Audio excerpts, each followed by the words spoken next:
Happy October, aka the beginning of slow season. For this video, I'm going to give you 2 tasks that I want you to do to help set yourself up for success for slow season.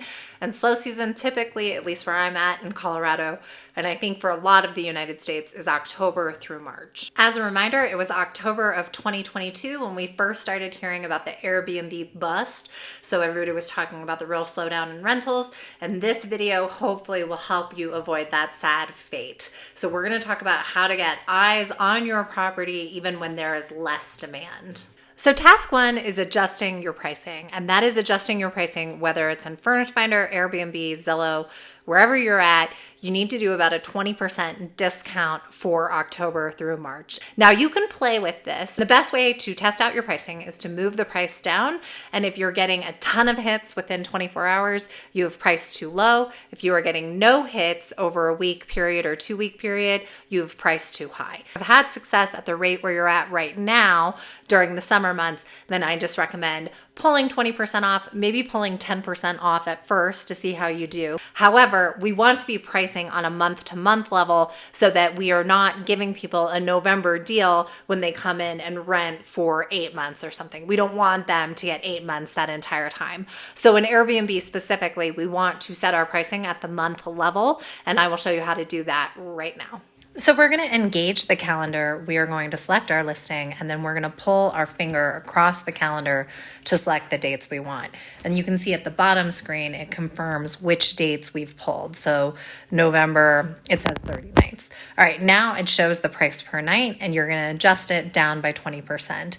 So just for this video, I'm going to move it to 75, but then I'm going to bump it back up to 85 because that's really where I want to be, and save it. So that is how you adjust on the monthly level in Airbnb.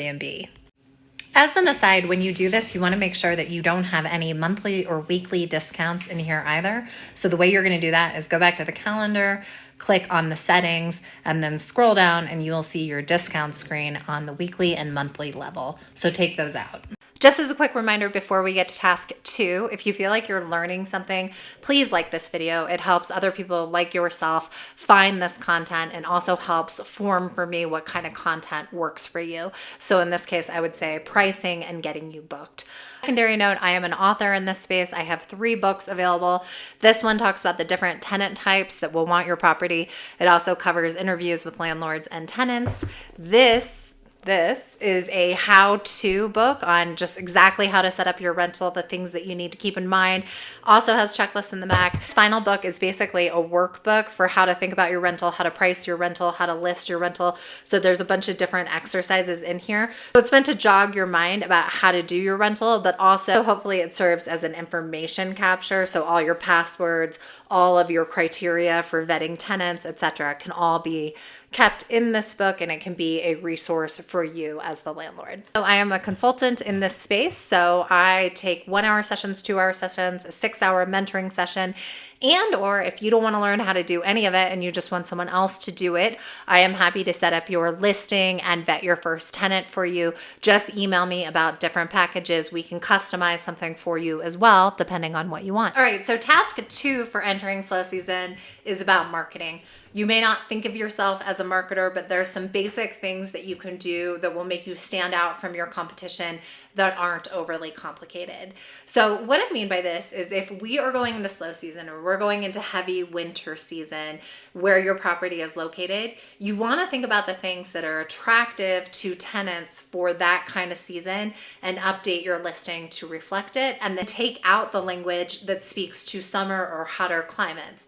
We'll then adjust it when we get closer to spring or when we're exiting our slow season. But for right now, it doesn't make sense to talk about pools and tennis courts and dog parks when we are going into the time of year when you're probably not in a bathing suit and you probably are not thinking about the rental in that way. So the shift needs to focus more to attached garages, parking on site, proximity to public transportation, maybe any benefits that you have for a dog, like a dog, if you have a dog door or a fenced yard, if you're thinking, hey, the weather gets cold and it's hard to be outside during this, you can advertise there is a backyard that you can just open up and let the dog out.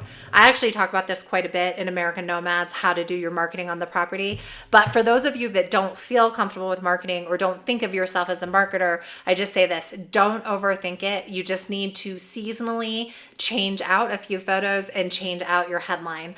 I've talked about this in other videos, but the headline is a really underutilized asset in Airbnb and across all of the platforms for midterm rentals. People, I think, are keyed in on the fact that professional photos are important and that they should be paid for, but I think that there's still a lag about how you use your headline.